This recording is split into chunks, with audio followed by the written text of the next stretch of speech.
बच्चों, welcome back to your channel जहाँ पे हम कंटिन्यू करेंगे chapter natural resources and will going to wrap up this chapter. 2 topic है, आज 2 टॉपिक कंप्लीट कर लेंगे और 2 टॉपिक कल कंप्लीट कर लेंगे। ठीक है, आज के कंप्लीट करने वाले आज हम कार्बन डाइऑक्साइड और ऑक्सीजन साइकिल को कंप्लीट करेंगे। प्रीवियसली मैंने आपको क्या कंप्लीट कराया, मैंने आपको नाइट्रोजन साइकिल कंप्लीट कराया। उससे पहले मैंने बीजीसी आपको बताया था क्या होता है, कैरेक्टरिस्टिक बढ़ाए थे आपको। अगर आपको नहीं पता तो आप जाइए और देखिए, समझिए, उसके बाद ही यहाँ पे आइए। ठीक है, कार्बन साइकिल देखो बड़ा ही ज़्यादा फेमस साइकिल है ये कार्बन साइकिल, और बहुत ही इजी साइकिल है। अब ये दोनों जो साइकिल आप पढ़ोगे, कार्बन साइकिल और ऑक्सीजन साइकिल, ये दोनों ही बहुत ही इजी टॉपिक्स हैं।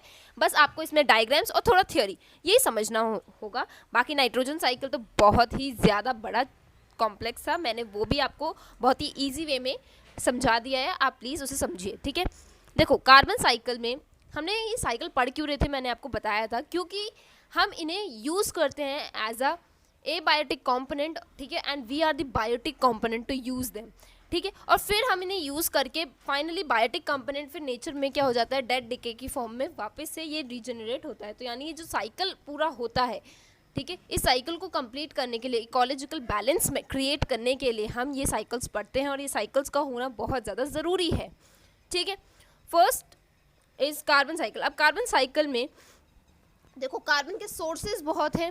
ठीक है, कार्बन कहाँ कहाँ से आती है, ठीक है, पर कार्बन का रिजर्वॉयर एक ही है। मतलब कार्बन सबसे ज़्यादा कहाँ पाई जाती है, रिजर्वॉयर का मतलब है उसकी कहाँ पर रूट है, कहाँ पर जाके वो मिलनी है अल्टीमेटली एंड में, दैट इज़ दी वाटर। ठीक है, सबसे ज़्यादा।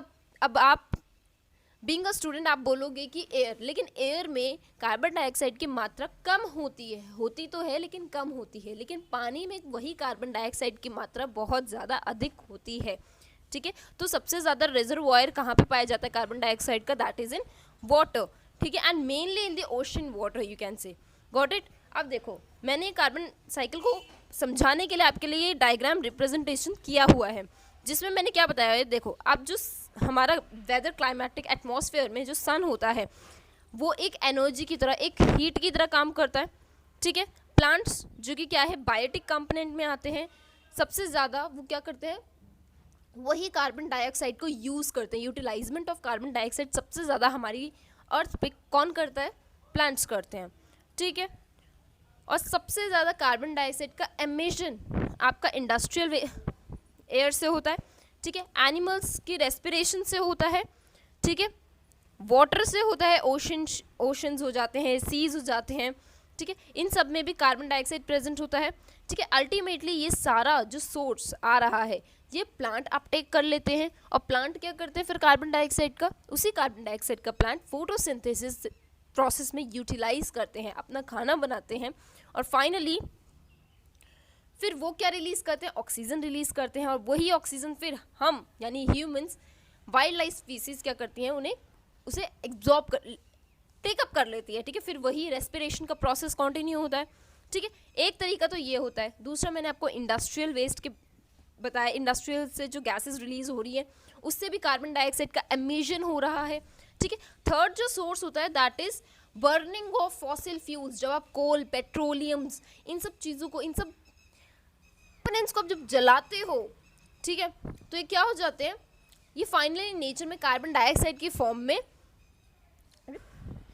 सो फॉसिल्स क्या होते हैं, डेड एंड डिकेइंग या फिर burned component of coal, petroleum, ठीक है, कोल तार, इस तरीके के कंपोनेंट्स को। ठीक है, और ये सब भी फाइनली क्या सॉइल में मिक्स हो जाते हैं, और फिर फाइनली उसी सॉइल से क्या बनते हैं, प्लांट्स। उसी सॉइल में प्लांट्स उगते हैं, तो फाइनली वही कार्बन डाइऑक्साइड कौन यूटिलाइज कर रहा है, प्लांट्स यूटिलाइज कर रहे हैं। तो मेजरली कार्बन डाइऑक्साइड कौन यूटिलाइज कर रहा है, प्लांट यूटिलाइज कर रहे हैं। अब आप बोलोगे अगर प्लांट ही सारा यूटिलाइज कर रहा है कार्बन डाइऑक्साइड, तो कार्बन डाइऑक्साइड का रिजर्वॉयर तो प्लांट होना चाहिए, क्योंकि अल्टीमेटली कार्बन डाइऑक्साइड तो सारी प्लांट के पास जा रही है। ऐसा नहीं है, यूटिलाइजमेंट में और रिजर्वॉयर में फ़र्क होता है। यूटिलाइज मतलब देखो प्लांट कार्बन डाइऑक्साइड को यूज़ करके कुछ और भी तो बना रहा है ना। ठीक है, वो अपने पास कार्बन डाइऑक्साइड रख नहीं रहा, स्टोर नहीं कर रहा, लेकिन रिजर्वॉयर का मतलब होता है स्टोर करके रखना, बचा के रखना for the future use. Got it. तो मेन पॉइंट्स मैं आपको पढ़ाती हूँ। देखो, release of carbon dioxide, animals की रेस्पिरेशन, इनहेलेशन, एक्सलेशन, ठीक है, डेड बॉडीज डिकम्पोजिशन, जब डिकम्पोजिशन होती है किसी भी डेड डिकेन बॉडी की, तो वहाँ से कार्बन डाइऑक्साइड का एमिशन होता है, ठीक है, एलिमिनेशन होता है। Combustion of coal, petroleum and fossils, ठीक है, इनसे भी कार्बन डाइऑक्साइड का एमिशन होता है। Weathering of rocks bye micro organism, जो आपकी सॉइल या रॉक में माइक्रो ऑर्गेनिज्म प्रेजेंट होते हैं, उनसे भी क्या होता है, कार्बन डाइऑक्साइड रिलीज होती है, ठीक है। And finally how the consumption of carbon dioxide take place, that is photosynthesis, ठीक है। Second is animal intake, plant product, carbohydrate, बिल्कुल जो एनिमल्स हर्बीवोरस प्लांट्स होते हैं वो भी तो प्लांट्स को ही खा रहे हैं, तो अल्टीमेटली कार्बन डाइऑक्साइड उनकी बॉडी में भी जा रहा है, ठीक है। Dissolve carbon dioxide ocean forms limestone, बिल्कुल आपके जो मार्बल्स बनते हैं उनके अंदर भी कार्बन डाइऑक्साइड की मात्रा प्रेजेंट होती है। Got it? This is the very simple, आप इसमें डायग्राम भी बनाओगे तो भी आपको बहुत सारी क्लैरिटी होगी, ठीक है। तो this is the carbon cycle, got it. Next, the third most important cycle and very important cycle, that is oxygen cycle, ठीक है। ऑक्सीजन की मात्रा जो है हमारी अर्थ क्रस्ट पे बहुत ज़्यादा है, दैट इज 45%, ठीक है, and it is the second most abundant gas after the nitrogen, got it.